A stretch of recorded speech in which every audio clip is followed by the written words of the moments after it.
Good evening, everyone. I'm Bunny Bresver, the Director-at-Large for the GTA chapter of Dying with Dignity Canada since its inception 5 years ago during the epidemic. And I'm honored to welcome everyone to what promises to be a very thought-provoking, stimulating evening. It's not working? I can't get closer. Oops. Is there a technician around? Is that better? Can you hear me? Okay. All right. So welcome again. I'm beginning with the land acknowledgement. The GTA chapter of Dying with Dignity Canada is working to ensure that our practice of acknowledgement recognizes the valuable traditions and experiences of the First Nations people upon whose land we are guests. From the lands of the Anishinaabe to the Attawandaron, the Haudenosaunee, and the Métis, these lands surrounding the Great Lakes are steeped in Indigenous history. And as we gather today on these treaty lands, we are in solidarity with Indigenous brothers and sisters to honor and respect the four directions: lands, waters, plants, animals, and ancestors that walk before us, and all of the wonderful elements of creation that exist. The format for this evening: the panel, our illustrious panel that I will introduce shortly, will engage in conversation for approximately 60 minutes.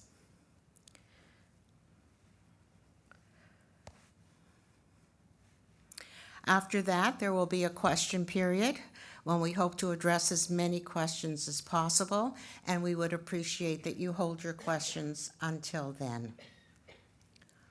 After that, if you wish to buy a copy of Hope for the Best, Plan for the Rest, you can do so where you entered, and the authors will be available to sign copies if you so desire. Let's begin the program. The doctor's office called. It's not good news. What comes next? When you are diagnosed with a serious, life-changing illness, it can be overwhelming. While your diagnosis cannot be changed, the way you experience your illness can. In Hope for the Best, Plan for the Rest, Dr. Seow and Dr. Winemaker have combined their decades of frontline palliative care experience with seriously ill patients and their research to create a roadmap that every patient and family will benefit from. Dr. Seow is a professor with the Department of Oncology at McMaster, is one of the foremost experts on palliative care in Canada, and is the Canada Research Chair in Palliative Care and Health System Innovation at McMaster University. Seow has been working with Health Canada on creating educational tools on palliative care that can be used by the public and by clinicians across the country, as well as leading education programs, hosting a podcast, and writing books. He publishes healthcare research focusing on improving the patient and family experience for those facing serious illness. He is the co-author of The Tao of Innovation, 9 Questions Every Innovator Must Answer, is the co-founder of the Waiting Room Revolution, and co-hosts the exceptional podcast of the same name. Welcome, Tia.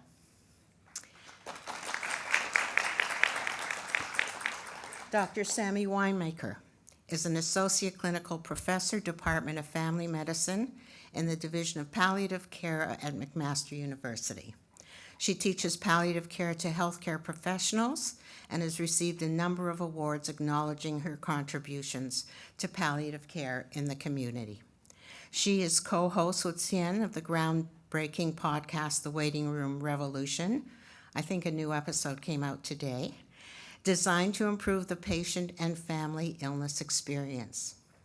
She is a member of CAMAP, the Canadian Association of MAID Providers and Assessors. I got that a bit mixed up, but and serves as a MAID assessor. Welcome.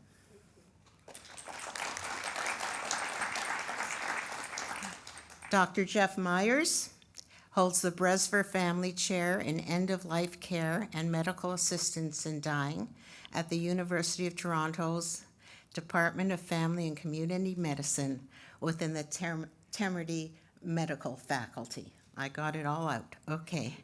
In his role, Dr. Myers focuses on improving clinicians' skills to have conversations that address end of life, including advanced care planning and medical assistance in dying. He has maintained a palliative medicine clinical practice for 25 years. Yeah. And is a staff physician at the Latner Family Palliative Care Unit at Hennick Bridgeport Hospital within the Sinai Health Group. He's an associate professor and the academic development and innovation lead for the Latner Center for Palliative Care. He too is a member of CAMAP, the Canadian Association of MAID Assessors and Providers, serving as both a MAID assessor and provider. Again, welcome. And let the learning begin.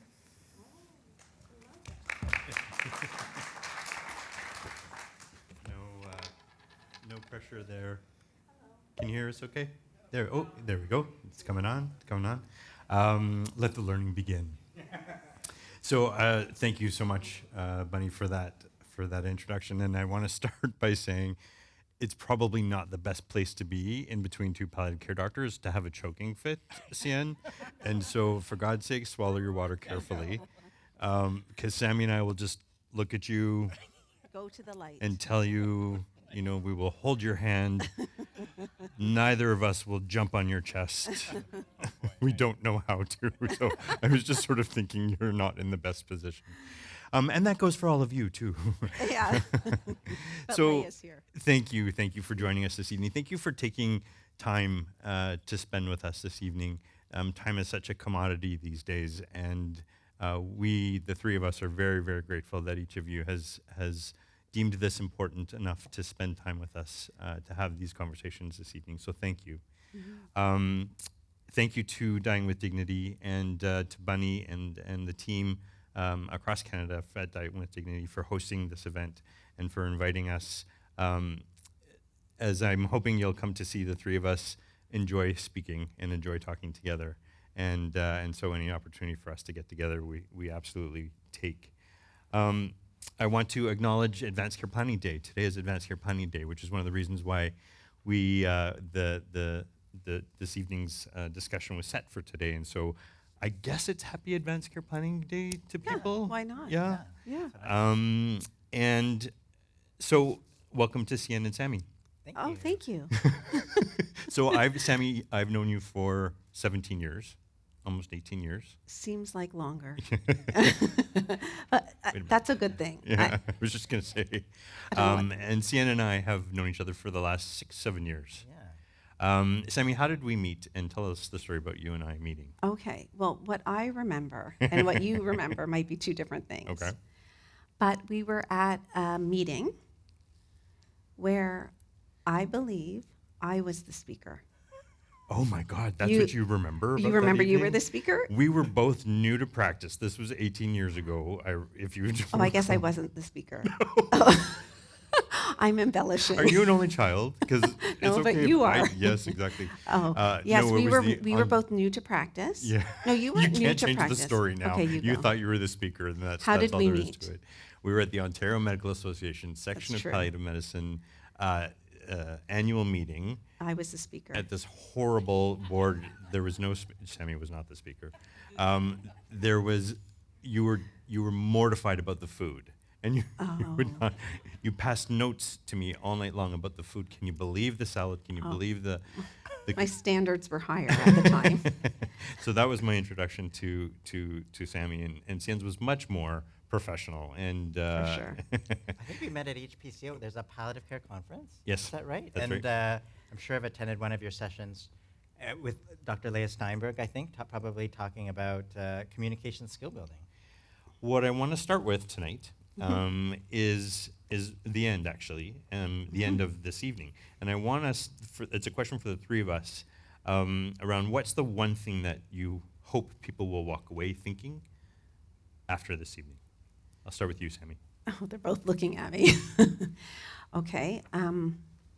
I would say that I hope people walk away appreciating that information is your superpower.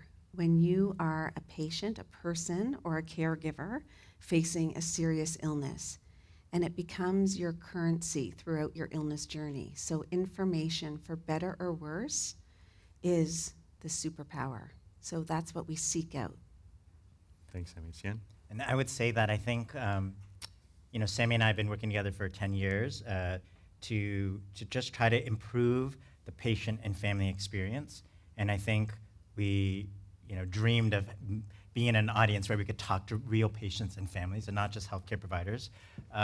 Because we believe the book that we wrote and the information we're doing in the podcast and all the work that we're doing is to give information to patients and families early in their illness so that they can have more hope, more choice, and more control. Mm-hmm. Because you can't change the illness, but we can change the experience. Am I allowed to clap? Yes, you may clap, Sammy. Cue the clapping. We did write the book together, but so, I'm saying stuff that she would know. But I think that's our hope, that whether you get the book or the podcast, but there are ways to make the experience better in this, even in the system we live in. And I'm going to make my one thing about Advanced Care Planning Day. And the one thing that I hope people walk away from as a result of our conversation over the next hour is that advanced care planning is not about decisions being made in advance and is not about what a person would or would not want. And so my job is to help us get there through our discussion. I took the moderation of a fireside chat was Googled frequently over the last week, and I took this very seriously. So this is going to be fun. It's going to be enjoyable. We've created a nice, calm, informal environment We have. to begin with.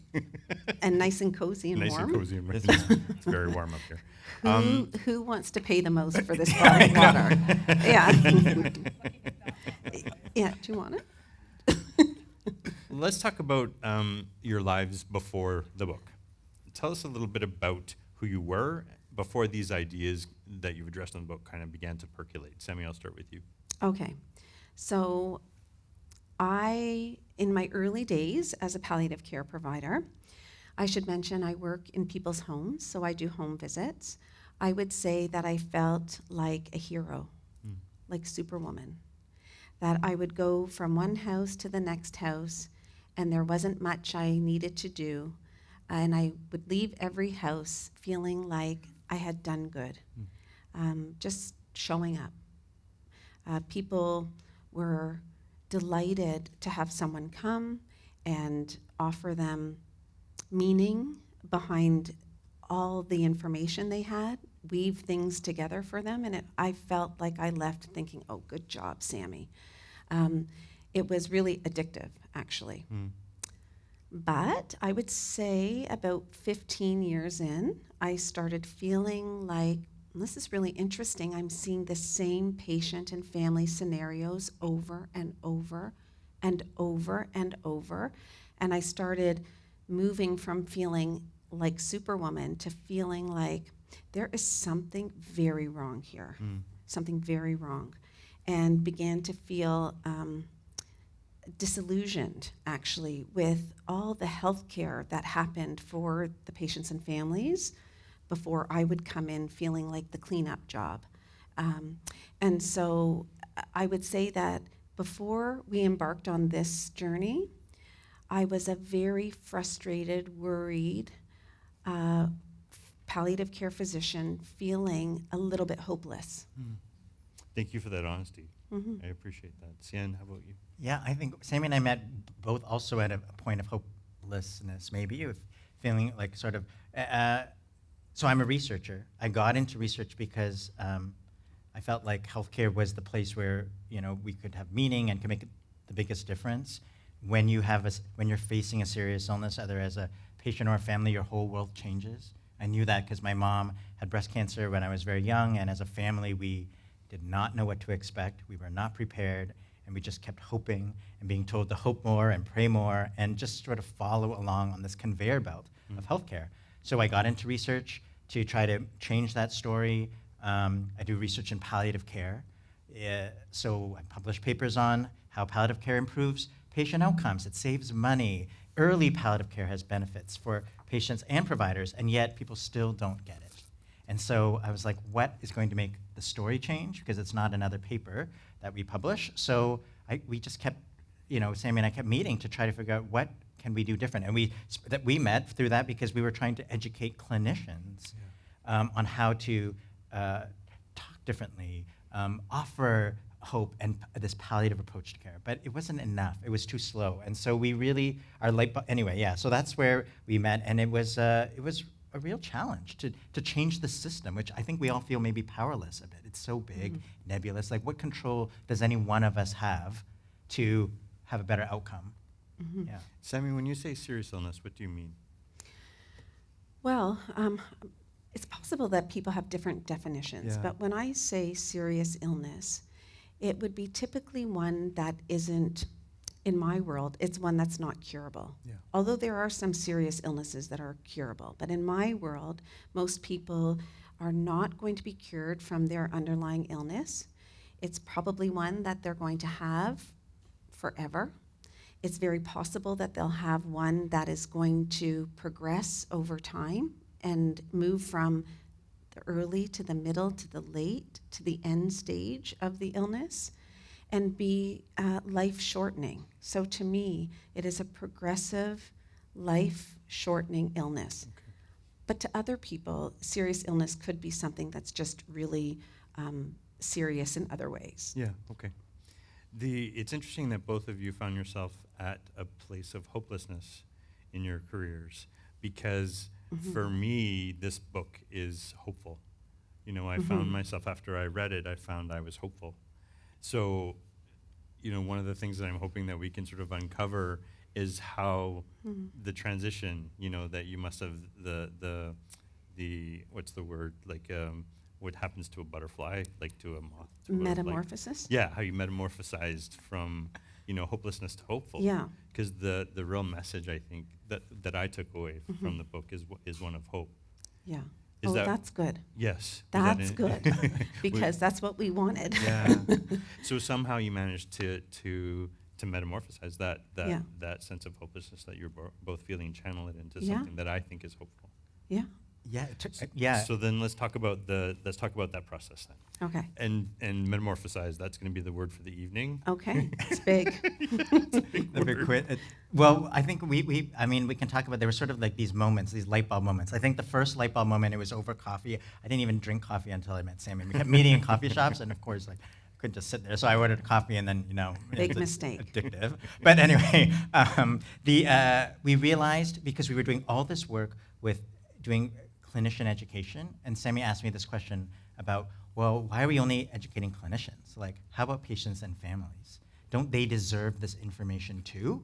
And what would that look like? And that moment changed both of our perspectives, because we have spent decades doing these, especially these two who actually, are facilitators for some of the standardized education. But it wasn't working fast enough. And so we really needed to think of all the stuff that we're teaching clinicians, what does that look like for patients? Or the public? I agree. Want me to keep going? Or? No, I think Jeff wants Oh. to keep going. No, Sammy, so for you then, how was it that you turned the ideas into action? Well, yeah, so Hsien's done decades of research, and I have been at the bedside of thousands of people and received lots of patient and family stories. And so when we got together to talk about, let's read between the lines of what we're seeing in the data of the research and in the stories that we receive. Because when you work in someone's home, it's a very intimate healthcare setting. You know, you walk in the door, you take your shoes off, you don't come with a white coat, you're just a person, and people will tell you the good, the bad, and the ugly. So we've got lots of stories and lots of research. And it didn't take long for us to put it all together and to realize that there were common themes that bubbled up for people. Themes that made people in the dark in their illness experience, and then there were themes that resulted in people being more in the know during their illness experience.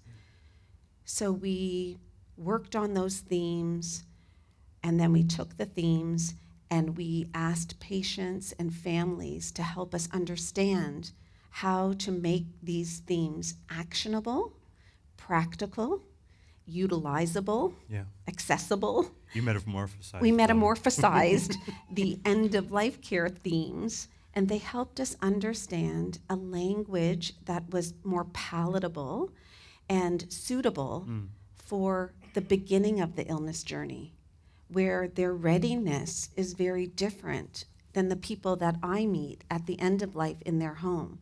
So it's very exciting for us to rebrand,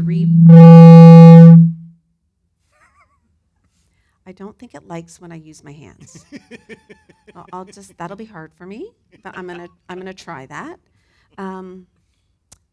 Where was I? So we had to rebrand the beautiful care that happens at the end of life in palliative care and bring it upstream and change it in many ways so that it met people where they were at early in their illness journey. Did I answer your question? You answered my question beautifully. Okay, so good. Thank you.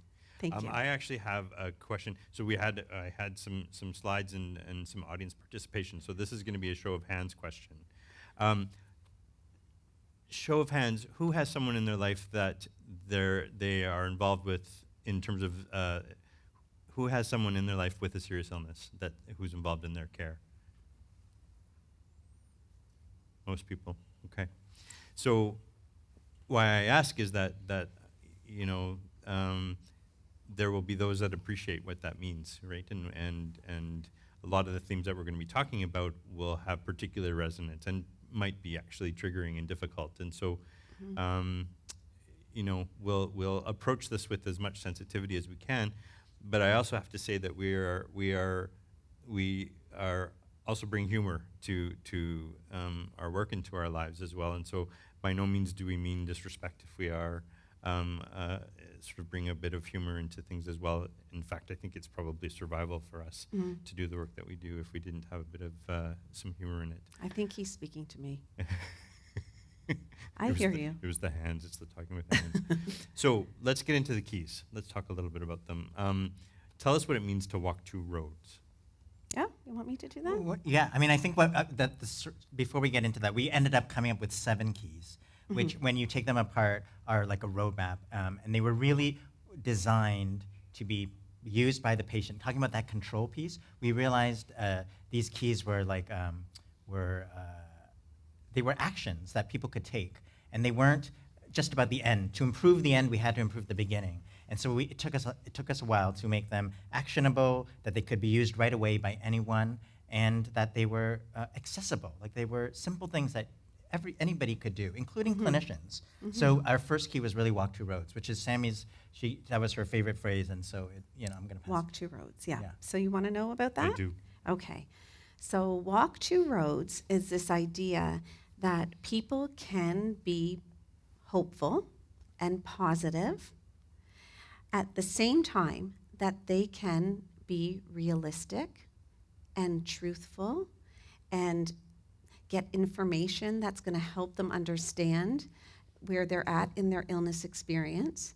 And so being able to toggle between both the road of hope and the road of what if, the road of just in case, the road of the reality.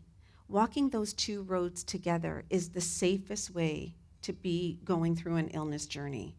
That being forward thinking and planning and just in case planning and being gently realistic about the situation does not dishonor hope. We can be hopeful the whole entire time, and ideally it matches where a person is at in their illness journey. If we only hope and cheerlead, we get into trouble. So that I could have scripted that because you share stories about people who try to educate themselves about the other road, Yeah. right? Who and are surrounded by, quote, relentless cheerleading. Yes. From family and from team members, and that this sense of relentless cheerleading was actually a major barrier for people to walk two roads. Yeah. Tell us what you mean by that. Well, let's face it, it's human nature to flip things into positivity, right? We all want to be cheerleaders for ourselves and for the people who are experiencing challenges, and that's a good thing. But if we do that only, people can feel that they're being silenced. So if I'm a person with a serious illness and everyone around me is saying, oh, stay positive, have a stiff upper lip, keep your chin up, there'll always be something, and I know someone who lives in somewhere who, this was all cured or whatever it is, then the person who is experiencing the illness can feel like they have no permission to be themselves and to say what's on their mind, which is usually that they're worried. And so not being able to walk two roads results in a charade that happens between a patient and their family, or the patient family and the healthcare providers. And so we want cheerleaders in our lives, but we want them to know that they have permission to be our cheerleaders, but also be with us on the reality journey as well. Okay. Why do you think so many healthcare providers are relentless cheerleaders? Do you think that we are we trained to be this way? Well, you can tell me what you think, Jeff, Yeah. but I think that first and foremost, healthcare providers are, believe it or not, humans, right? And so, like I said, it's human nature to want to look at the bright side, except if you're my husband. He's sort of glass half empty. Who's a surgeon, I Yeah. recall. Yes. Yeah. But anyway, this isn't about my husband. Okay, but it's just natural for people to want to be cheerleaders and to think that they can help. And in healthcare, help usually comes in the form of, well, let's order more tests and let's maybe think about more treatment and let's give this another try and there is a sense of almost failure if a healthcare provider feels like they've run out of options. And so there's this pervasive, we'll always have something for you, don't worry, they feel that if they talk about the elephant in the room, that they're going to make the person sad and depressed and hopeless, but that's not the case. Most people are looking for honest, open, realistic information while they're hopeful. Yeah, and you just reminded me of a story. I worked at Sunnybrook for 13 years, Sunnybrook Hospital here in Toronto. And most of the time I worked in the oncology clinic. So there was a palliative care clinic within the within the oncology clinic. So we were integrated in.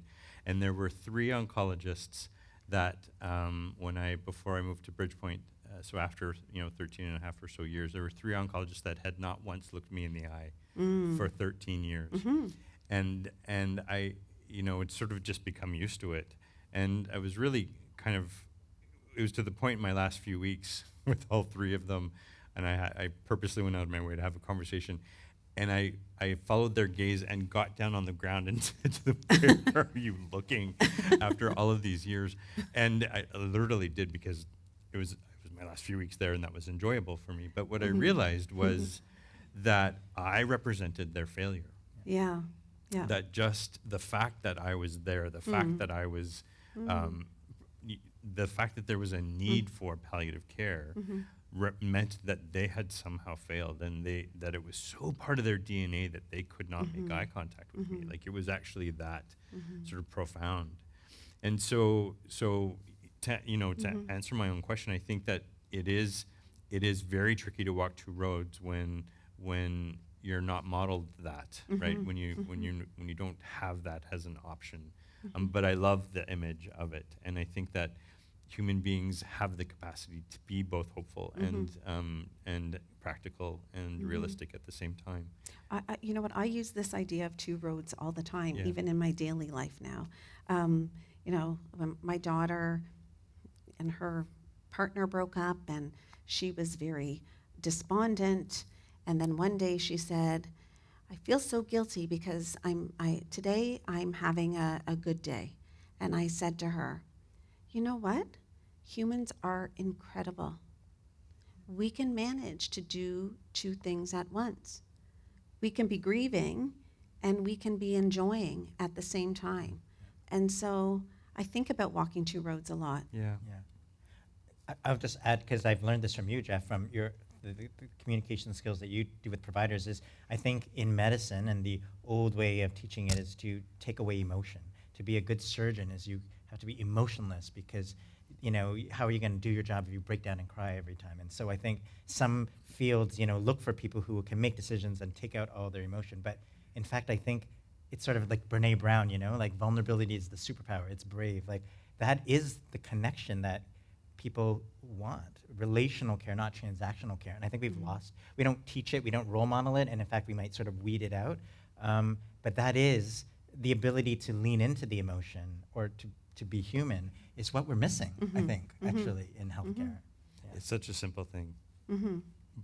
But to try and reclaim it is unbelievably complex, right? What advice do you have when a family member of a seriously ill person only wants to walk one road? Is that for me? It's a general Okay. to your general direction, whoever. Well, I think I've come to appreciate that people are at different stages of readiness to do that, and I think we have to respect that. But what we're trying to do is to help patients find an easy language to invite the people around them, their inner crew, the people that are closest to them, to give them permission to speak openly and to not feel that they only have to be positive. So I think if it comes from the patient, it's a beautiful invitation. Actually, we spoke to an oncologist. It's always about the oncologist. Sorry. No, I feel We'll bad pick for some other ones in a sec, other ologists. But we spoke to an oncologist who was retired after many decades of practice, and we had him on our podcast, and he said, had I only known that people wanted to talk about the reality of things and didn't necessarily want me to always come up with like the next treatment, I would have been so relieved to speak openly. It was stressful for this person to always feel like they had to be an uber cheerleader. Yeah. So I think people want to be invited to speak openly and frankly. And I think that's what took us the longest time, because we work at end of life, and as much as we've tried, we are still positioned at end of life. But the book we wrote and the message we have is the skills we learned at the end are actually applicable all throughout. And so it is about the language was so important. And in fact, the word palliative care is not in the book really much at all, because that's not really the point. It's not about only having a good last few days and weeks. It's about having a good life for the whole time, even in the context of facing a serious illness. So the language of how we phrased the invitations, the phrases to your clinician or to your family were these metaphors, really, because they were comfortable enough for people to find their place in that wherever they were. So walking two roads could be used at different levels. It doesn't always have to be planning for your death. It could be planning for what's the next week look like. What are your goals for the next month? So the language took us a long time to really be accessible to patients and families, that they felt that they could find themselves in it without us disguising. We didn't know that at the time, but we weren't actually talking about death and dying. We were actually talking about how to live well. Mm-hmm. And so make the link between that and the phrase palliative care for me, because lots of people equate the phrase palliative care with end of life, right? So how can we, for folks that may not be familiar with the term, how can we enlighten or give a different view as to what palliative care actually is? You want me? Well, I was going to say, I think what we've learned is as much as we've tried for 30 years to educate people on palliative care, when we say that, people have their own image of it. So what we have realized is we deconstructed it, and it looks different, I think, when it's upstream. and we're teaching people how to leach out the approach, which is just person-centered care. I don't think we need to tell people what it means, because I think for them it might mean something different. I think we're just trying to get good care for patients and families, which means good information, relational care, being informed, taking care of my family, knowing what's ahead. That is the ethos, that's the heart of a palliative approach to care. So I think we just really wanted to focus on what people could do and not be about the words, I guess. And for the folks that have somebody with a serious illness in their life, what role should palliative care as a specialty play as a specialty and as a primary approach? Like, what do we mean by that, Sammy, when we say, what role does palliative care as a specialty have? Yeah, I would say that, okay, in an ideal world, Yeah. Palliative care is a philosophy of care. It's called a palliative approach to care, and it is something that all healthcare providers should learn how to embody as just being a fantastic, caring healthcare provider. And never should a person have to say, I'm now providing you palliative care today, but yesterday I wasn't, and tomorrow we'll do something else. It should just be integrated into who they are as a healthcare provider.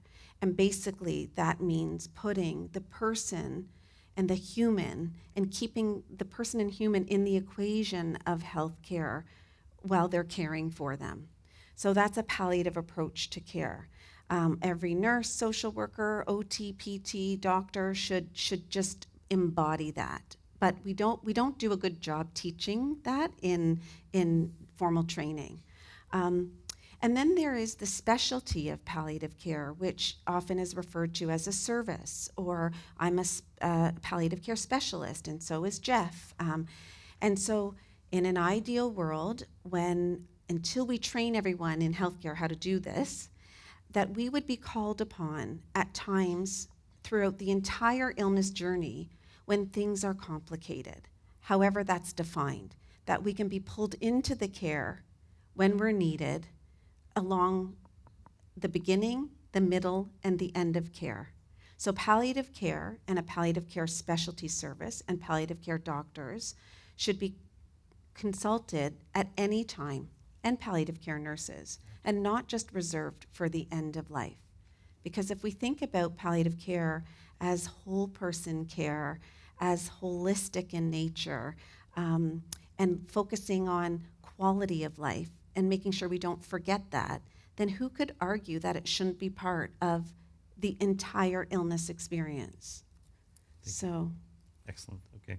So my next question is about zooming out, which is the next key, or the next sort of thing that you want us that you're asking folks to think about. And some zooming out advice that you have is to separate the storyline from the timeline. Explain this for us. And tell us how you managed to make the link with puberty. Oh, no one's laughing but No. me. Okay. And me. I laughed because I read it. But make that link for us, Sammy, as you're telling the story. Do you want to talk Yeah, about I it? can try. Yeah. Yeah. So I mean, I think what we realized is the roadmap of every illness. We have the picture of the 7 keys, but it's not really that important. But every illness has a beginning, middle, late, and end stage. And often this whole idea, maybe it's not that one. It's sorry. there. Oh, thank you. And often this whole, good care, person-centered care comes in at the end stage. But, Parkinson's disease, Alzheimer's, dementia, there is a natural history, a trajectory, a storyline. And that is something people may want to know. What stage am I at, what chapter of my illness, and what should I prepare for in that stage? That's different than how much time do I have left. That's the timeline, and that some people want that, which is sort of like a countdown, and they say, I've passed my expiry date, but sometimes that's scary for people to really think of it as, I only have this much time, and they get angry if it's more or less. And in fact, many clinicians are scared to say too long or too short, because the farther out you are, it's harder to predict. So we just really wanted to make clear that there are 2 things, 2 bits of information: the average timeline for an illness, and as you progress, they can probably get more accurate of how much time you have, and the storyline. And people find the storyline very powerful because it helps them to know what to prepare for at each stage and think about, which fits very nicely with Advanced Care Planning Day, because there are things you it's not just planning about healthcare decisions. It could be planning for what I want to do with this time that I have and what's important to me. And make the link to puberty. Okay, so the reason why we talked about puberty in this book is because it was an analogy. So puberty has a storyline, right? We all know that puberty has these distinct features and distinct stages, and the same is true for every progressive illness. That I'm not the first person who went through puberty. This is not the first person who went through heart failure. So heart failure, COPD, ALS, I could go on and on. All of these illnesses, like puberty, have a well mapped out natural history, we call it, with bus stops and milestones and features along the way, just like puberty. But my puberty, this is so awkward, is going to be different than your puberty, and the way we go through that and how we experience it may be different as individuals, just like going through an illness. But it is super powerful to know that you aren't the first person with this illness. And as we get busy in the weeds and the day-to-day management of the illness, there is this unbelievable roadmap or guidebook that is available to you that we call zooming out and seeing the big picture. That can be the scaffolding that people are looking for to feel grounded. Oh, that's really nicely said. Thank you. You're welcome. Thank you. I'm just sitting here like, oh, wow, I love that. And It's in the book. yeah, I read it. That's why I I know asked. you did. What's a person's inner crew? So this comes from the Know Your Style. Tell us what a person's inner crew is. Yeah, I mean, I think we all know that the people closest to some an individual with an illness. Sometimes it's their immediate family, their blood family, but there's also chosen family. There's their neighbors, their community. So we just call it inner crew as a sort of an all-encompassing term. And people have their crew of who their besties and who they want with them and who are affected. So I think we just know that an illness is not just about the patient. They are the star, but there is a whole supporting crew and a community behind them. And we just knew that they also deserved this information if they wanted it. And we try to role model and give scripts of what they could say and ask so that they can be in the know as well. Mm-hmm. The inner crew is often invisible. They're the invisible layer that is around the patient, and often have told us that they feel in the shadows of the person who has the illness, but they count. And from the beginning of a serious illness, it is important for people to identify who's closest to them, because you're all going to go through the illness in different ways, but together. And everyone counts. And so we call that out at the beginning. Any other pieces of advice or key messages that you wanted us to know about the inner crew? In case you did, I just wanted to give you the chance before I moved on. Yeah, sometimes we get the question of, what if someone doesn't have people in their life? Yeah, Like there are people that walk this earth alone. I think about a neighbor that I have who everyone says, is reclusive, and there's all these interesting stories about this person who lives quietly and on their own. And this person had a healthcare scare. Yeah. And, being a palliative care physician and being a close neighbor in proximity, I stepped forward and I wondered to myself, okay, how is this going to work? This person does not have an inner crew. And I will tell you at this point, the person went into the hospital, came home from the hospital against all odds, and this person has an inner crew. The person who was cleaning his house once a month, a Russian woman who he helped come over to Canada about 3 decades ago showed up. A person who remembered him as a professor from long ago came forward, and lo and behold, this person actually has this eclectic group of people who have stepped forward in a beautiful way. Yeah. And I would have said he was a person who had no inner crew. But I've been told by people that most people can patch together a couple of other humans Yeah. in their life. And if they can't, then you should know that from the beginning. If you are a person who's walking through a serious illness without an inner crew, let's not talk about that when I'm coming to your house at the very end of the illness journey and it's a crisis. We need to identify this at the beginning and invite that person to have other supports wrapped around them. Because it's difficult to go through a serious illness on your own and to die completely alone. Okay. Thanks, Sammy. Tell us what you mean by customize your order. Okay, well, that's a I nice... would think this is your favorite chapter. It is my favorite. Yeah. Well, I think customize your order is this idea that I think people, they think that the doctor knows best, and they defer judgment. What would you, doc, if this was your, your family member? But the doctor knows the illness the best. You know yourself the best. You know your family the best, or your family knows you the best. So there are ways to customize your order and make the experience, make it about you and what's important to you. And that requires you to know what your values are, what brings you joy, what you want, what you don't want, and to articulate that to those around you, and to share that with your family, or with your healthcare providers. And that is, it really does smell like advanced care planning, but I think it's actually broader than, customize your order is broader than advanced care planning because, they're very, they're cousins. Because I think customize your order is also about your context, bringing forth your religion, which could come up in an advanced care plan. But your religion, your culture, your beliefs, all of those come forward. Your pets, what's important to you, those ought to come forward into your care plan. And so it is like sort of, we didn't do the birthing plan analogy, but there's many ways now people can customize their birth so it feels like what they want. And similarly, they can customize their care, not just their death, but their whole care plan. And actually, it's so important because at the end of this, every decision you're making, not just about, how you want to die or whether you want resuscitation, but should I take this trip? Should I continue this treatment? What trade-offs am I willing to make for these pills or whatever? So those are all choices. This is your life. So customize your order is so important to making it about you and putting the human back. Yeah.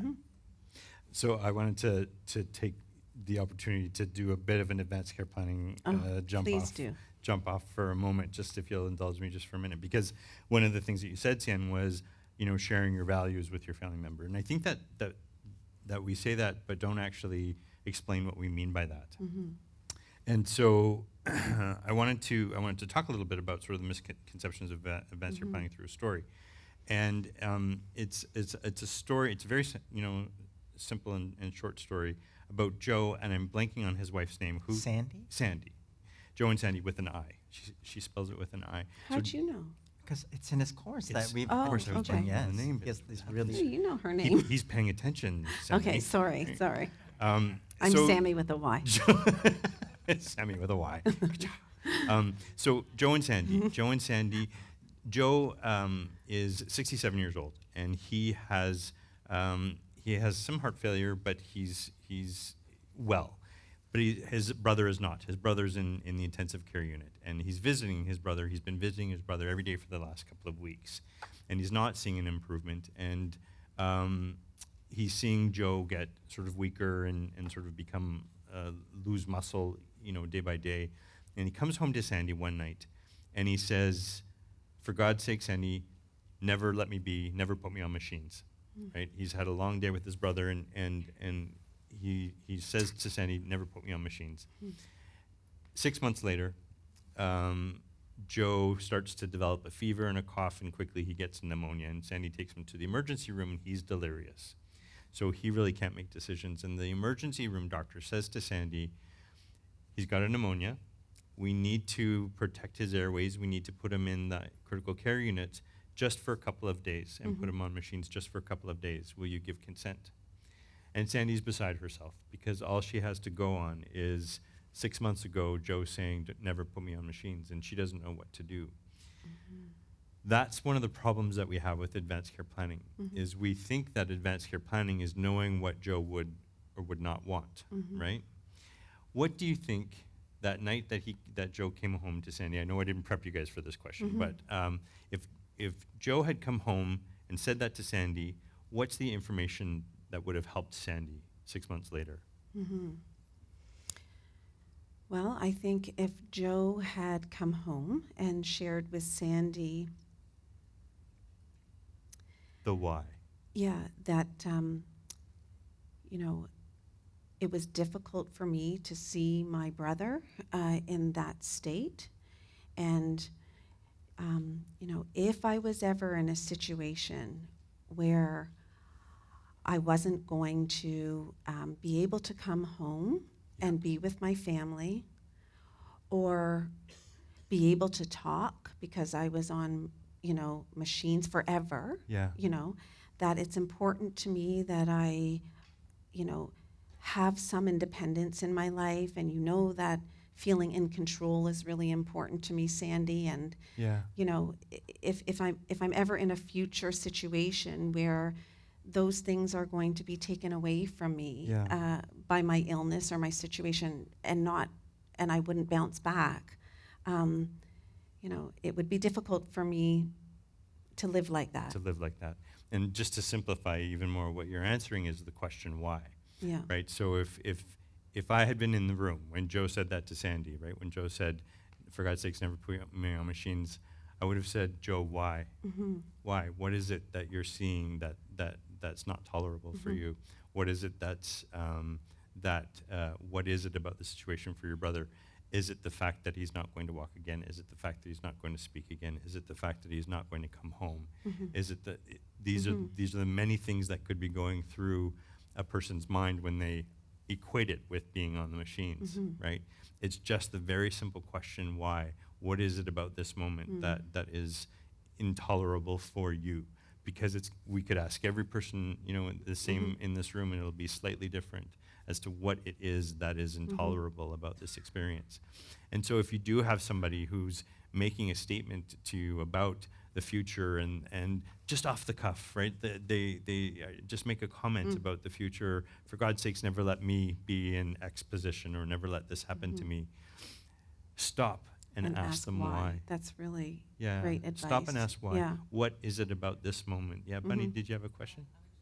Oh, you were saying, yes, Jeff, that's a great one. Is that what- you were giving me a high five. That's fantastic. If you remember anything, it's that. Yeah. Okay. I'm probably going to take a few more than the 5 or 8 more minutes. Okay. So that's my one little nugget for you guys for this evening around advanced care planning is it's never about specific treatments or what a person would or would not want. It's about the why of an image that makes it intolerable for them. All right. So back to you two.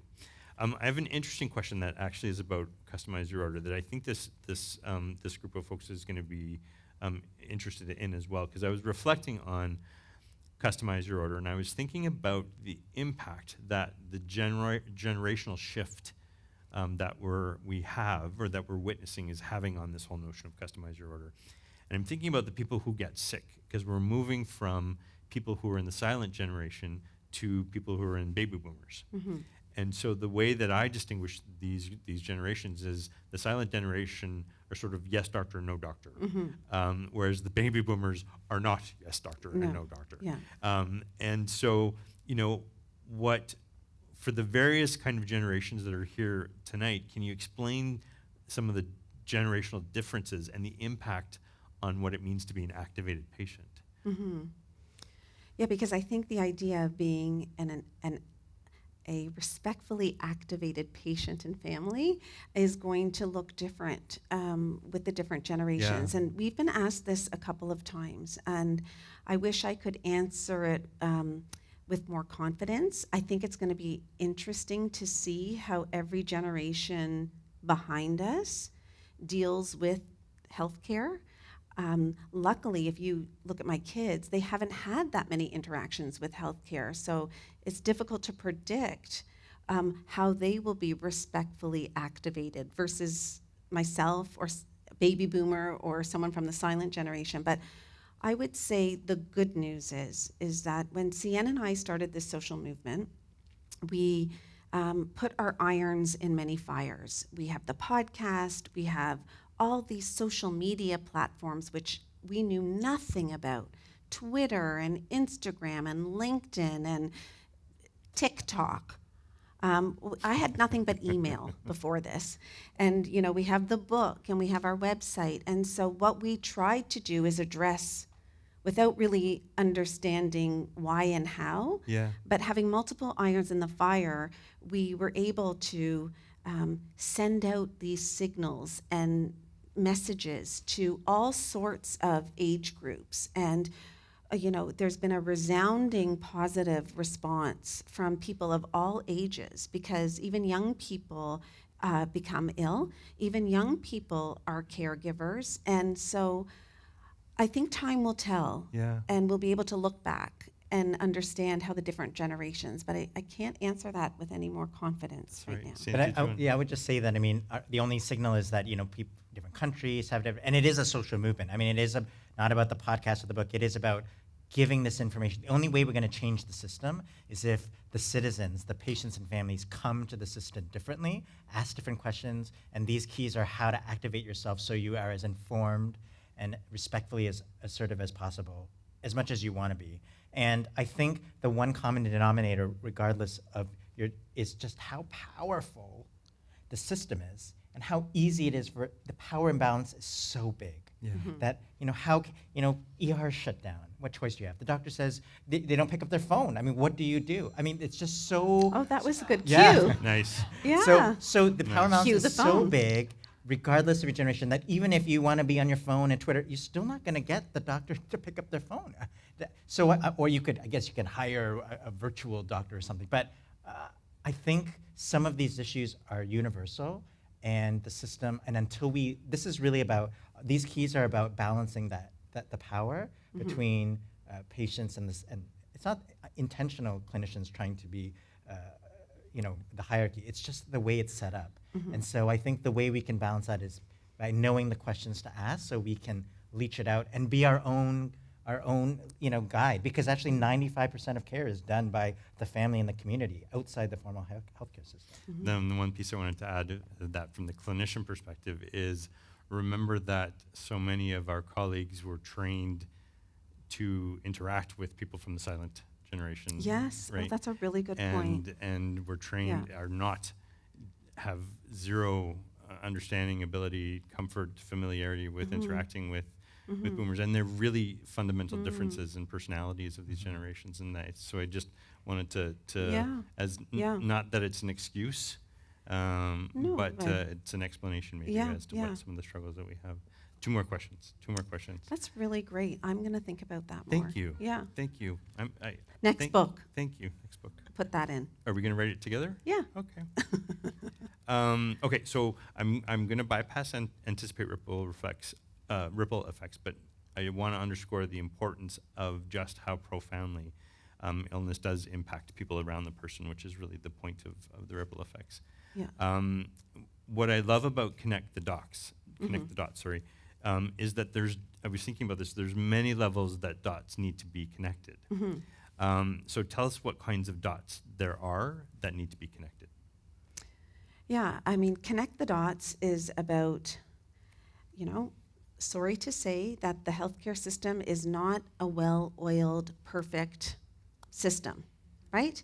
And so there is a piece that the healthcare system needs to manage, and unfortunately, there is a piece that the patient and family have to manage. And so this calls out this shared management relationship that we have, the informal and the formal.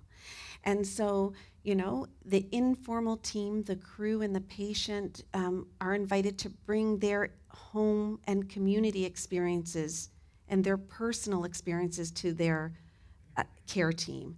And the care team share information with the informal team. And so everyone is on the same page.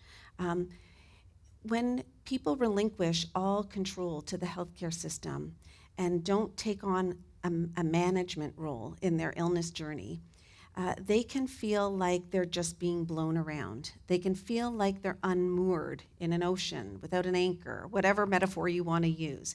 So part of connecting the dots, being a little bit of your own navigator,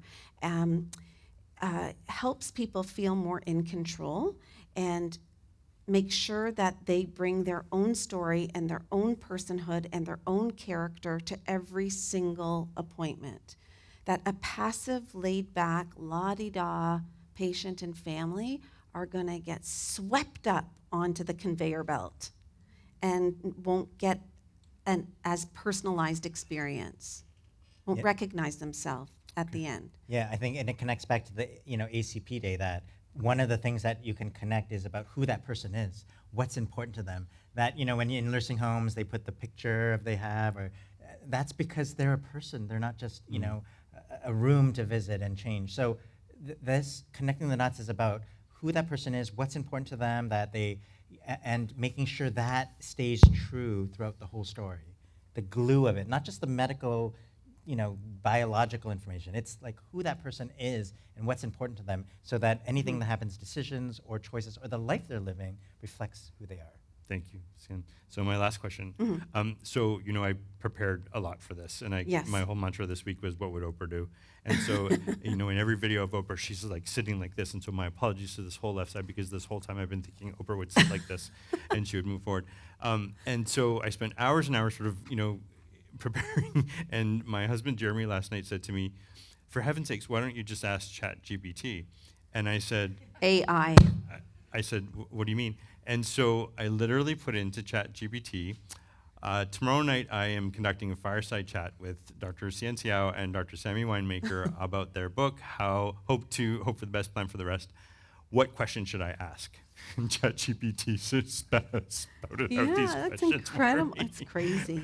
They're good questions. Wow, yeah. Yeah, they're good questions. It knew about your book. She, he, It. they knew about your book. And so I'm going to give ChatGPT the last question. Okay. That was a very long sort of prelude, but I was excited to share that story with you guys. Okay, so the last question. So as you've kind of gone around and been promoting the book, what are the things that you've learned, and what are the things that you're most excited about for the future? Yeah, I mean, I would say that I have been delighted that putting this out there in the universe in all the ways that we have has been received by the citizens, in such a positive way that we hear about how it's making a difference for people. It's giving them a language that they were unaware of. And so, we believed in what we were doing, but I'm learning that it has a place in this world. And I feel not like the hopeless palliative care physician cleaning up the healthcare system's act at the end of life anymore. I feel really excited, really energized, really pumped, and that people are looking for information. They want to be invited into the front seat of their illness journey. They want to be in partnership with the healthcare system, and they want to remain intact and familiar to themselves the entire way through their illness. And so it's been affirming, really. Yeah. Thanks. Yeah, my goodness, how do I follow that? What have we learned? I just think we are just excited to put it out. We've seen people use these keys right away. It's been adapted in different countries. We have different partnerships with Health Canada, with Alzheimer's Society, with different organizations. So we are really focused on the patients, families, citizens, because that's who we think needs, desperately wants, and can use this information. And that's why it's a social movement. We believe that the only way we are going to change the system, the status quo, is if all of us come to the system differently and push it from that way. And I guess what we're excited about is, as we've been doing this, we realized there are more tools to create. The books, have scripts, and it's really a how-to guide, but I think you could see how there could be a course and a workbook that goes with this, or that there's provider education that teaches people, when patients ask, I want to walk 2 roads, the clinician is ready to respond. And so So we have that in our plans to do, clinician education so they're ready when you ask these questions to them, and maybe some tools and workbooks so that we can make it even more accessible to folks. So yeah. Well, before we open up to questions, I just want to say thank you so much. Thank you. You did a great job. Great. Yeah, moderating. Wow. We'll turn it over to Bunny, who's going to Bunny. help us out with questions. Okay. Whoa. So while the narratives and observations and insights you just heard cannot not trigger episodes from our own life, we respectfully ask that you ask questions at this time rather than share personal stories. And if you need further clarification or support at the end, I'll be at the back, and some others will, to do our best to guide you after the formal part of the evening. So please ask questions and let the learning continue. Oh, yeah, there's because some it at the back. began. Oh my goodness. Are you going to say let the learning end at some point? I hope not. Maybe tomorrow. Oh, I think we have this lady on the left first, and then you'll be next. That's okay. In your presentations, you have given a lot of voice to the patient. And how about those who cannot either talk or who cannot express themselves just because of dementia or for other reasons? They cannot communicate. Yeah, thank you for asking that. So this social movement is all about learning what you need to know at the beginning of an illness journey. And so, for example, someone with dementia who when they're diagnosed will still have the ability to communicate and convey who they are and what's important to them. And so that's why we don't want to wait until people are very deep into an illness journey that affects their ability to communicate and their cognition, to be scrambling, what do we do with this person who can't communicate? So this is all about understanding, for example, that Alzheimer's has a pattern to it. It moves from beginning to middle to late to the final chapters.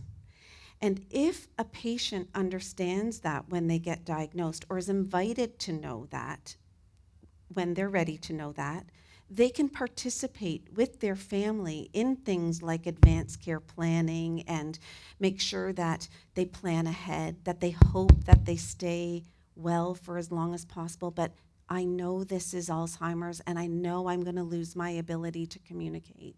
So we better have some important discussions right now. So this is all about changing the entire rhythm of how we see ourselves in an illness, to be doing some of this important stuff right at the beginning before we lose those abilities.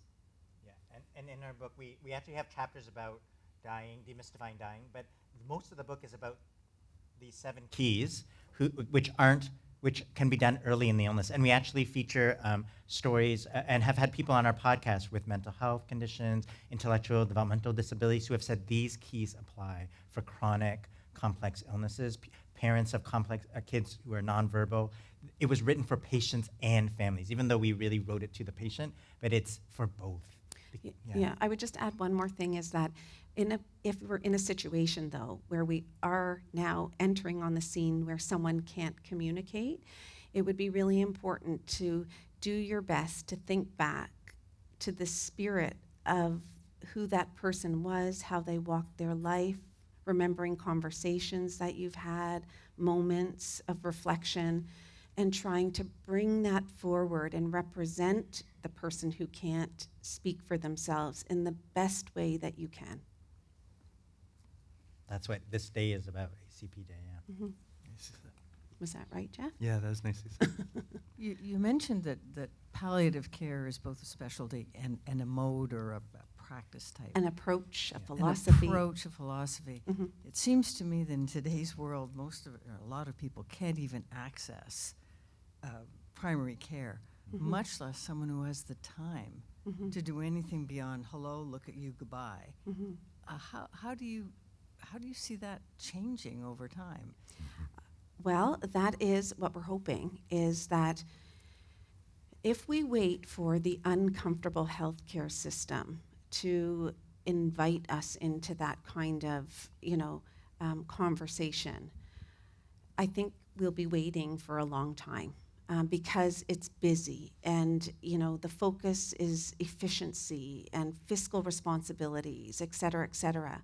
So what we're saying is each and every one of us can learn to bring our personhood forward at every single appointment in small but meaningful ways, so that we don't have to wait for the doctor to stop and ask us who are we and what's most important to us, that we need to take some responsibility and come forward and be respectfully relentless in trying to do that.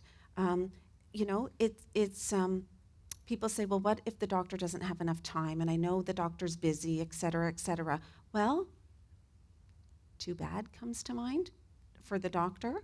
I believe that if you speak to the heart of it, that you will get to the heart of the clinician who's so busy. So if you say, this is important to us because of these reasons, we need to really sit and ask or understand the following part of this. You will speak to the person's heart, and you might snap them out of the sterilized human they've become and engage them in some way. It is unfortunate that we have to use this kind of manipulative, sneaky kind of way of massaging the healthcare providers back to treating us as human, but rest assured that we are not just aborting the work that we have been spending years doing. There's people in the audience like Leah and Jeff. We are still trying very hard to change the culture of healthcare from within. And a capacity problem. There's a capacity problem as well. But I believe that we probably have an over-reliance on what we expect from the formal healthcare system. And there is a lot we can do for ourselves and each other if we just knew what that was. Yeah. And hopefully the book also explains how we can actually be better agents of our own healthcare journey. Yeah. There is a capacity issue as well, but the capacity is worse because everything is crisis-driven. It's backwards. We're already too late. It's like we want to change the whole system to be more proactive and planned. And so who knows how much more capacity we need. But right now, we have a capacity problem because we're chasing our tails in healthcare.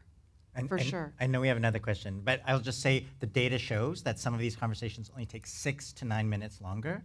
And once you do some of these things once, you don't have to keep asking Zoom out over and over again. You have the roadmap. You know what to do. Now you can start taking action. Mm-hmm. Go ahead. Mm-hmm. One of you earlier mentioned about, you used the word cheerleaders that resonated with me because whether a family or friend, I'm looking for some language from you. I know how to be a cheerleader. The analogies of fight the good fight, be strong, Yeah. win the battle, like all that stuff. But what does an unwell person really need from us? Mm-hmm. That's a great question.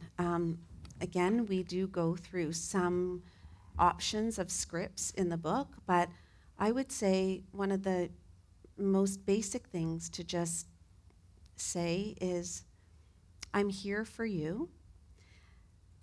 Would you like to share with me what's on your mind? What's going on when it's quiet at night? I'm listening, and I'm here for you. And what you're doing with that is you're finding out where they are, right? So your question is, what does a person need that's going to change minute to minute, right? What a person actually needs, and what a person with a serious illness needs. And so if you if you approach it as, where are you right now, then you can meet them where they are and have a better sense of what they need. Yeah, and what do you need from me? We've been friends for a long time. Yeah. Give me my marching orders. I've learned a lot from COVID, the grief, and I think there's a lot of parallels here with the grieving. Instead of just saying, "Oh, time will heal," you just be with, being there. Silence can say a lot. Mm-hmm. Yeah. Go ahead. Hi, I have a comment. I don't know if this is working. Yes, it is. I have a comment, and that is that my support groups have been really helpful where the medical system hasn't. They've given me a lot of tips and clues as to where I should go and what I should ask for. My question is, can we, when we get this diagnosis, can we ask for a referral to a palliative care doctor or in Ontario, or is that something that we have to wait for someone to tell us? Well, you have every right to ask for a palliative care team to be involved. You might be met with different reactions because when you ask for a palliative care team, much of the healthcare system is still operating in a more traditional, old-fashioned way of looking at palliative care. And you might get an answer like, "Oh, don't be silly, you're not there yet," because they're over-associating the palliative care team with end of life. So you might ask for a consultation with the palliative care team for the following reasons, and explain what are the reasons why you're looking, what is it that you're looking for from a palliative care team. And you might get a different answer. They might say, "Oh, well, we supply that kind of social support," or "We do pain management," or "No, we can talk about your goals of care." So I would suggest that you explain the why, like Jeff said, why you're looking for a palliative care team. And yeah, I would say we will get further. I hate to say this. If we take the P word out of it, almost. If you actually say to your team, whenever you get a diagnosis, "I'm looking for an opportunity to tell you what's important to me. I'm looking for an opportunity to plan ahead. I'm looking for an opportunity to decide, how I'm going to deal with X, Y, or Z." Because the healthcare system can speak that language, but they over-associate the P word with other things. Is that helpful? Yeah? Yeah. Hi there. Oh, that was intense. I'm very excited about this movement that you're trying to create and this societal Welcome mindset, to the revolution. right? Bring it. Let's do this. I'm wondering if you either have already or have plans to share this knowledge with the, shall we say, more traditional estate planning industry, right? I mean, you are very healthcare focused, but when people are dealing with a life-limiting illness or serious illness of some kind, they are also needing to be thinking about things from a legal and financial and tax implication side as well. And I think that the way that you communicate in this book, what I'm getting from this presentation, really speaks to me being more so on that side of the industry and how that language needs to become a part of the traditional estate planning industry as well. So if it's not something you guys are doing, you should be. Come talk to us. Well, Yeah, yeah. we like we said, it's a revolution. It cannot be about us. It's not the Hsien Seow. Two people can't change the system. We need everyone. So people have taken our stuff, made it their own, invite us, but also you can speak about it too. We'd love to talk about that. We don't know how to do that, but we would love to. Well, and what's fantastic about that is that it's palatable for people. Talking about estate planning, people can wrap their head around that they feel a sense of responsibility to do that. And I think if you infuse this as, these concepts as part of it, then you'll reach so many more people. So it's a wonderful. Wonderful. Just a quick story. My husband and I went to a lawyer. We were going to do exactly that. And the lawyer said to my husband, I've told you this before, okay, do you want a tube? Do you want the machine? Do you want resuscitation? Do you want, and we're both healthy, okay. So he's like, nope, I don't want that. Nope, yeah, I do. And I was amazed he could make these decisions for himself. And so he turned to me, the lawyer, and my husband thought, oh no, here we go. And he asked me, do you want the machine? Do you want the tube? And everything, my answer was to every single one of them, it depends. It depends. This is ridiculous. And the lawyer thought, oh, she doesn't get it. You know? It's the lawyer that doesn't get it, yeah.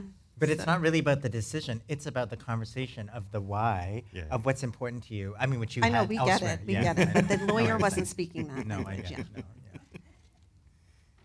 yeah. I have a question similar to this lady. Yes.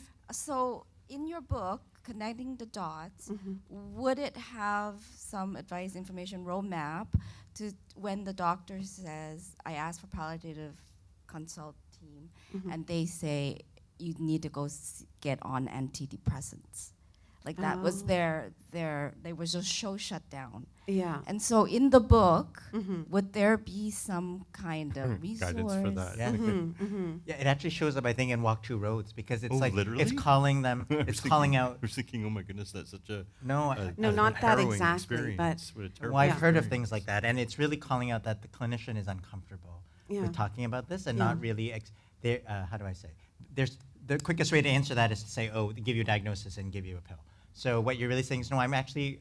I think we talk about this in Walk Two Roads where we say, well, this is what I'm looking for. This is why I'm asking for it. And again, if you're not able to talk about this, who would be a good person to talk to, or when is a good time to talk about this? Because if they shut you down, you can go to other people in the health system. You can go to disease organizations. You can go to different people in the community to Or get you this could say, information. you could say, doctor, I can tell that you're uncomfortable, me speaking so openly about this. It looks like you're more uncomfortable than I am. Ha, ha, ha, ha, ha. Anyway, doctor, you might want the antidepressant. No, just kidding. No.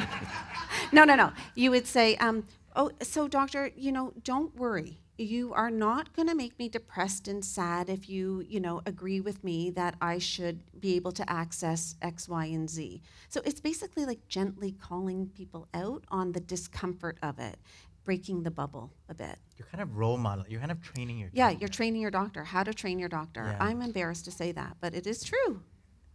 in the way that you want to communicate and what you want from them. And if they aren't going to meet you, then you could look around to see where can you get this information, where else can you get this information. But I want people to go away not thinking that the best way to get care is to figure out how to get a palliative care team early on and forevermore. There are ways that you can improve your illness journey in so many other ways than just thinking it comes in the package of a palliative care team. But you don't know what you don't know, and this is why we wrote this book, so that patients and families have an insider's tips for how to be a patient when that's usually foreign to people, how to be a caregiver when that could be foreign to people. You know, we're just little old me, and now I'm in this weird label called a patient with a weird diagnosis in a weird building with weird people walking around with their weird stethoscopes and language that I can't even understand. And, you know, we're behind the 8 ball from the beginning. So this is to give you a guidebook.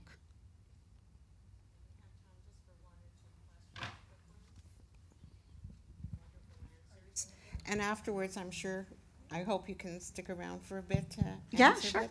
Well, you can answer while you're signing books. Yeah, sure. There's somebody at the back, and then the lady in the white second. Yeah, go ahead, miss. Standing up, yeah. Hi there. I just want to say thank you so much for all the important work you're doing. I am so incredibly inspired, and perhaps I speak for others in this room. I'm a registered nurse. I worked in ICU for 12 years and have since changed specialties. But the notion of proactive healthcare is so incredibly vital. And what you're doing, what you're leading, this conversation about going upstream and how do we change this, gives me a lot of hope. But as an ICU nurse, the reason I left the specialty was the sophistication of biomedical technology allowing for these horrendous prolonging death situations instead of restoring life, which is what it was for. And so I wonder, how do you guys feel that will play out in the next 20, 30 years in terms of getting this message across? Because I think the technology has sophisticated, but our proaction in having these conversations hasn't aligned with that. And I really want to be part of that as well and to support everything you're doing. Thank you so much. Yeah. I would say a lot of what you're talking about is also related to advanced care planning, right? Because I think if people did more of that reflection around what's most important to them and what they value, and they brought that to every interaction in whatever way they do, that people would get care that better matched who they are. And for most people, but not always, that will probably result in less interventions just to have a longer life at the expense of quality of life. And so, you know, what we're talking about is not to say that those things shouldn't happen, that you shouldn't go to the ICU and that you shouldn't, but if it's necessary and it's within your goals of care and it reflects your values, it makes a lot of sense. But I hope in the future that it is more of a choice and that it better reflects the individual person and not just an automatic systems decision or a knee-jerk reaction. I think I will ask Jeff what he thinks about your question as well. I think that was answered wonderfully. Yeah. I think the what I see in our critical care colleagues is them looking to us actually more and more for help. Yeah. So there's whereas 15 years ago it was unheard of to be called as a palliative care clinician into the critical care, but I think COVID actually helped really develop relationships and partnerships and see the value that we all sort of bring to the care of a person. So I'm actually quite hopeful for the future in the critical care context in particular. Yeah, and why I put this up is because the movement is the waiting room revolution. We want the revolution to happen in waiting rooms and with patients and families leading the way. And my hope, and that's why we need everyone to join the revolution, is that the future of medicine is more human-centered. Not just, that we put the human back into care, because it's not just about patients and families. Healthcare providers are burnt out. They have lost the humanity in providing care. So yes, and maybe in ICU, but more broadly, they got into medicine to provide, to care for people. And that caring has been lost. The care in healthcare has been lost. So we are trying to put the human back, reclaim the human back in the center of care. And that's what this revolution is about. So this QR code is all the resources and all the different things that we are trying to build, but we need help, and this information belongs to the people. That's what we believe. One more question, I believe. Oh, this lady in white. Yes. There's two more. We're running out. Thank you, Bunny. And I think that's an incredibly natural segue to my question. So our cohort here is from the very brand newly formed Barrie chapter of Dying with Dignity. Oh, Hey. welcome. So my question is very, I would say, building upon the waiting room revolution and this concept of individualized healthcare, because I think that ideology is very obviously reliant upon patients being able to advocate for themselves and being able to be informed and being able to take initiative and being able to speak up in very emotionally challenging situations. So, and we all know not every population, it's a privilege to be able to do that, is what I'm saying. So any of us who are here, who are able to have these conversations for our loved ones and who are able to consider these things for ourselves, we are all very privileged. So my question for you is, as a social movement, as leaders of a social movement, how do you see this shift in ideology, this shift in behavior, being able to empower disenfranchised populations? And what role do you see Dying with Dignity as both a national organization and also as local chapters being able to play in advocating for people of all backgrounds and all situations to be able to have dignity in those contexts? Do you want, Yeah, you want go to ahead. take a Yeah, first stab? thank So you for that. That's a great question, and we've been thinking about that as well. And we actually have a lot of, last couple seasons we focused on this topic quite a bit with our guests of our podcast to learn from people, different cultures, nations, etc. And what I would say is, I think our hope is that we know changing the system is going to be difficult, but if we can, whomever is able to speak first, and then clinicians can change their behavior. The reality is when we thought about these keys, every person is unique. Every person really deserves to be seen at and asked, like, well, who are you and what's important to you, regardless of, and that person can bring forward what's important to them. And we've thought about this from different groups, but within a group, there is huge variation and assumptions made. So really, these questions of how can we provide you the best care? What do we need to know about you to provide the best care should really be the foundation of everybody's care. And we talked to Julian Abel, who talks about compassionate communities, but every person is their own community. They have their own network. So really, I mean, the gold standard is person-centered care, like individual care, so that everyone of all stripes, we're all unique, we should be seen as unique.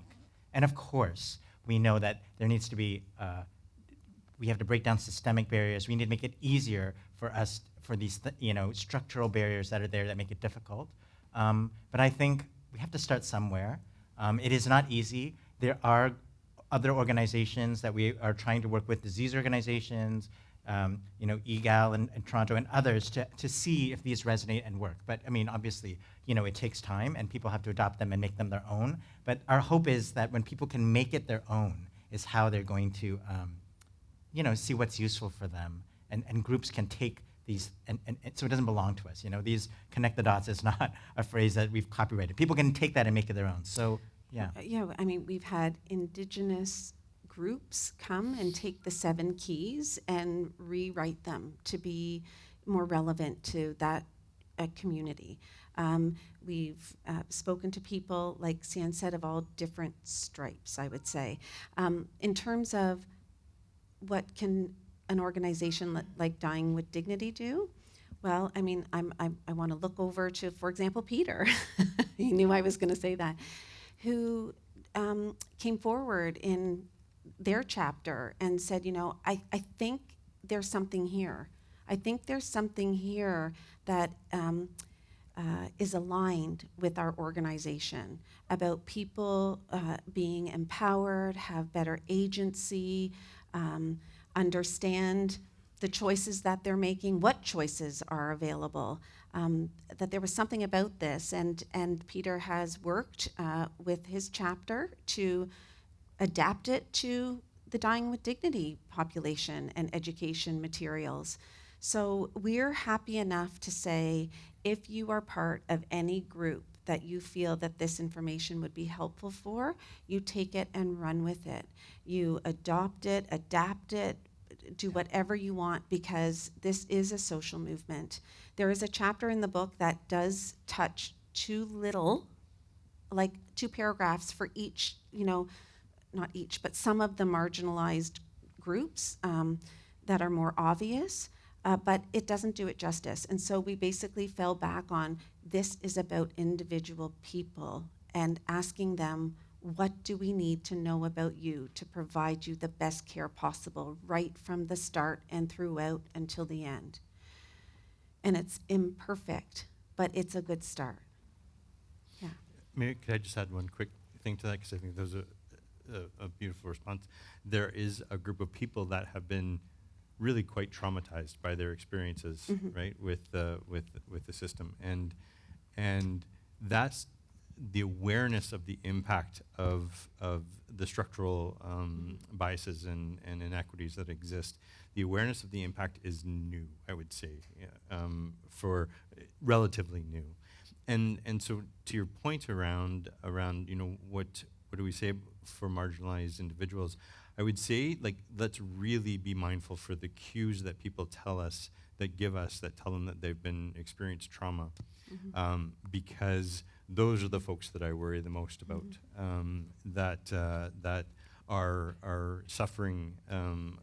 Their suffering is palpable, and that maybe actually it is tending to that trauma. And so really paying attention to the cues of folks that have been traumatized is the one thing that I would say. And I don't know how we do that as a system, but I really think it's important that at least we give a nod to that experience.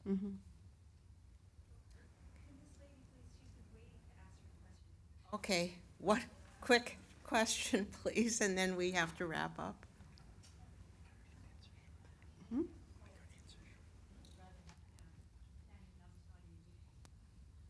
A lot of pressure for it to be a good Is it question, on? isn't it? Yes, it is. We've been talking about team palliative care in the homes. What I'd like to know is approximately how many facilities or hospitals are there with palliative care beds and in Toronto, and how are they accessed? Oh, okay. I'm going to defer to Jeff because he knows all about the palliative beds in Toronto. I think, so the question is, what are the institutions that have palliative care beds and how to access them? I think I want to know how many Oh, as well. I think without trying to sound flippant, there's more than enough. There's more than enough is what I would say. Leia's looking at me. Because I think that if we did a much better job at all of this, we actually might not need as many palliative care beds as we actually have. So Leia's texting me, our colleague Leia. And I'm trying to, it's a simple question, but there's a complex. It's a very, very complex and torturous kind of response to it. I believe that there's enough palliative care beds. I don't know that more palliative care beds would solve the problems that I think it would be intending to solve. How do you access those beds is really based on a person's needs, right? If your needs can't be met where you are and you're nearing the end of your life, then an option would be a place where they have palliative care beds, and there's 10 or 11 institutions in Toronto that have them. I mean, in an ideal world, you should be able to get good palliative care in any bed that you're in. That's the ideal, and I think that's why we're saying we shouldn't necessarily need to triple the number of beds. We should make sure that everyone in every bed gets this kind of care when they need it. The approach to care, not the specialist. Yeah. Have to stop there. I think we could go on. Please show your appreciation to Sammy and Hsien, the authors of the book, who have given so generously, and to Jeff for being such a wonderful moderator. Thank you, Jeff.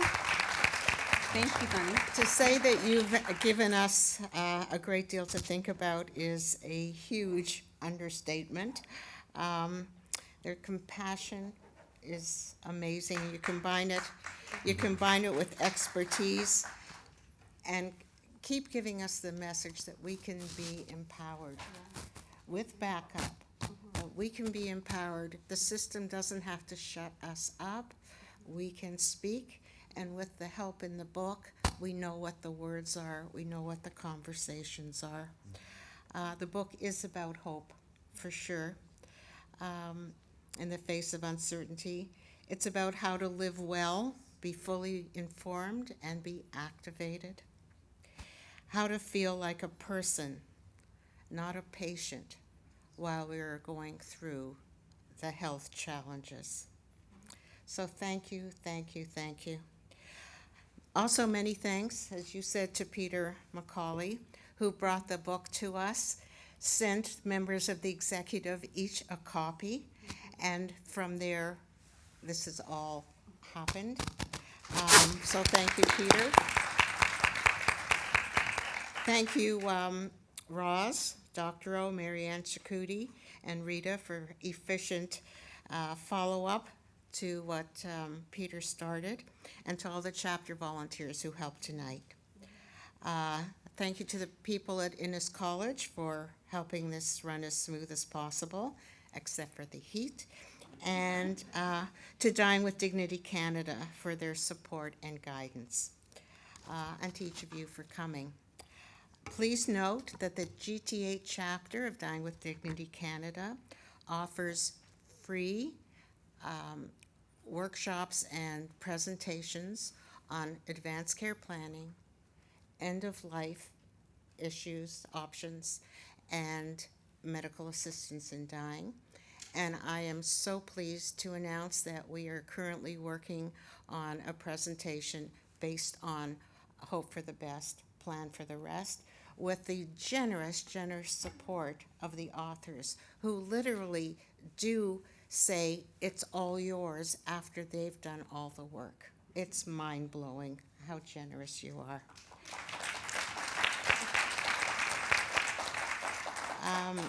Please consider purchasing a copy of the book.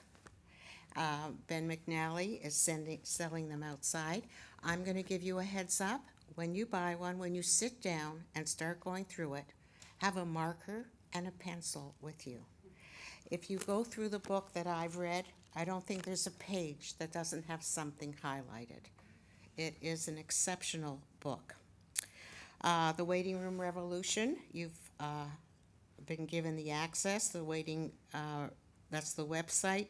The podcast is excellent, and there's new ones coming out now. I think the third one just came out. So you can go sign up for that. And of course, the Dying with Dignity Canada website has the latest rendition of the Advanced Care Kit, just came off the press for April for Advanced Care Planning Day. And there's a booklet on patients' rights that's very, very helpful, and copies of advanced directives and power of attorney for health care. The website also keeps you up to date on legislation, has stories and videos, has FAQs, and what we would like is ways for you to learn about ways to become involved. So tonight, doors have been opened. We are inviting you to walk through at your own rate as you're ready, with greater knowledge and greater confidence. Give yourself and your family this gift. Good evening, and thanks for coming.